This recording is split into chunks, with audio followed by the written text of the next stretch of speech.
और इसी बीच एक और बड़ी खबर है, जहां पर पश्चिमी अफ्रीकी देश माली में 4 भारतीयों के किडनैप होने की जानकारी सामने आ रही है। जयपुर के व्यक्ति प्रकाश चंद्र जोशी भी इसमें शामिल हैं।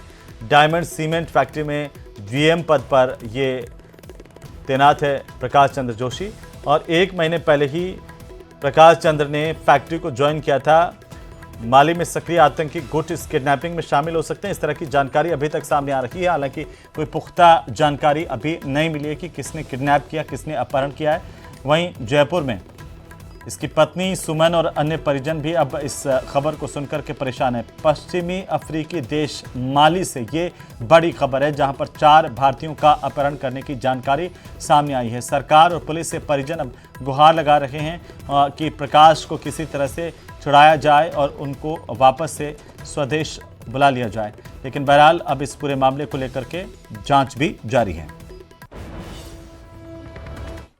देश माली में प्रकाश चंद्र जोशी नाम के व्यक्ति हैं, जिनका किडनैप हो गया है वहाँ पर, और वो रहने वाले हैं जयपुर के ही, और उनकी पत्नी मेरे साथ हैं। उनसे जानते हैं कि किस तरह का वहाँ माली में घटनाक्रम हुआ है, कैसे किन परिस्थितियों में जो है उनका अपहरण हुआ है। जी बताएं, किन परिस्थितियों में उनका अपहरण हुआ प्रकाश चंद्र जी का? वो रात को सो रहे थे, सुबह 6 बजे आग लगी तो वो दरवाज़ा खोले तो जो गाड़ी उनको मिली थी, कंपनी लाती छोड़ती थी, उसी गाड़ी में बिठा के ले गए, ऐसा कंपनी का मैसेज है। 30 जून को हमारी बात हुई थी, 1 जुलाई को नहीं हुई, तो 2 जुलाई को बेटी के द्वारा, बेटी ने जब वहाँ HR में फ़ोन किया तो बताया गया कि भाई पापा को किडनैप कर लिया, मिसिंग है। एक और है, एक पर्सन है तेलंगाना के, एक है उड़ीसा के, तो उनका भी ऐसे ही। और हम सब जगह गुहार लगा चुके, पुलिस स्टेशन सब जगह, थाने में। तो ये थी सुमन जोशी, जो प्रकाश जी की पत्नी हैं, और वो गुहार लगा रही हैं कि उनके पति को जो है माली देश में जहां उनका अपहरण हुआ है वहां से उनको ढूंढवाया जाए, उनको जो है घर वापस लाया जाए। कैमरामैन मान सिंह के साथ हितेंद्र शर्मा, न्यूज़ 18 राजस्थान।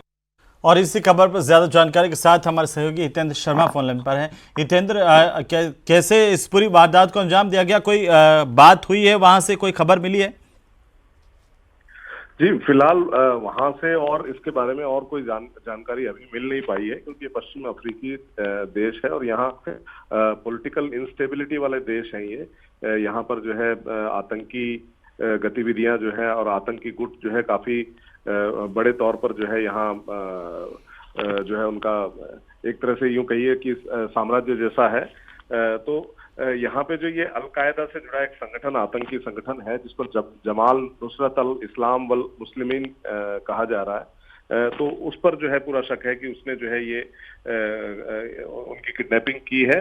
और इसके बाद से जो है ये 1 जुलाई का घटनाक्रम है, उसके बाद से जो है बहुत ज्यादा उनके बारे में कोई जानकारी मिल नहीं पाई है। सिर्फ किडनैपिंग तक ही ये बात सीमित रह गई है। और इसमें ये जो प्रकाश चंद्र जोशी हैं, ये जयपुर के रहने वाले हैं, और इनके अलावा जो है 3 अन्य भारतीय भी शामिल हैं जो अलग अलग राज्यों के हैं।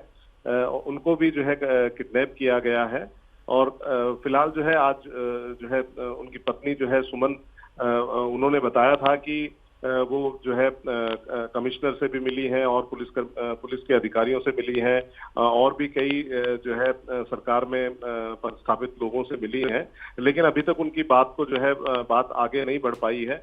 और जो है उनको आशा है कि मिनिस्ट्री ऑफ एक्सटर्नल अफेयर्स जो है वो उनकी बात सुनेगा और उनके जो है इस मामले में दखल देगा। उन्होंने यही जो है उनके सकुशल होने और सकुशल घर वापसी की उन्होंने जो है बात कही है कि अगर वो हो पाती है तो उनको तभी चैन मिल पाएगा, क्योंकि वो कई दिन से जो है बहुत ज्यादा परेशान है इस बात को लेके, और कोई खोज खबर नहीं मिलने के चलते जो है ये परेशानी और ज्यादा। क्या हितेंद्र, कोई प्रशासनिक अधिकारियों ने उनको आश्वासन दिया है किसी तरह का? विदेश मंत्रालय तक क्या उनकी बात पहुंच पाई है, ये पीड़ा पहुंच पाई है?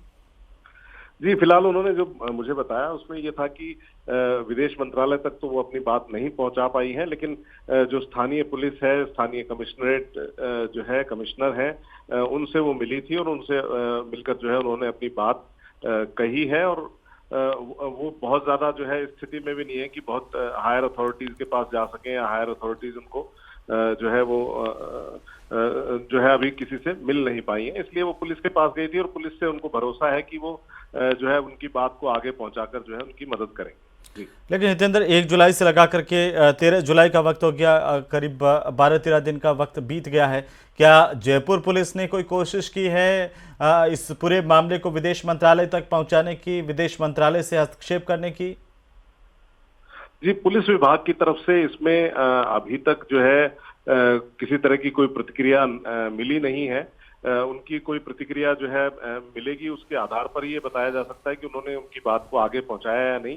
लेकिन जो उनकी पत्नी है सुमन, वो लगातार जो है कह रही हैं कि मैं पुलिस से मिल रही हूँ, उनसे लगातार बातचीत में हूँ, और जो है उनको हालांकि पूरी उम्मीद है कि जो है भारत सरकार और भारत सरकार का जो विदेश मंत्रालय है वो उनकी पूरी मदद करेगा। बिल्कुल हितेंद्र, चलिए बहुत शुक्रिया तमाम जानकारी के लिए। राजस्थान सरकार भी उनकी मदद करे, उनकी बात सुने, यही गुहार अब परिजनों की है।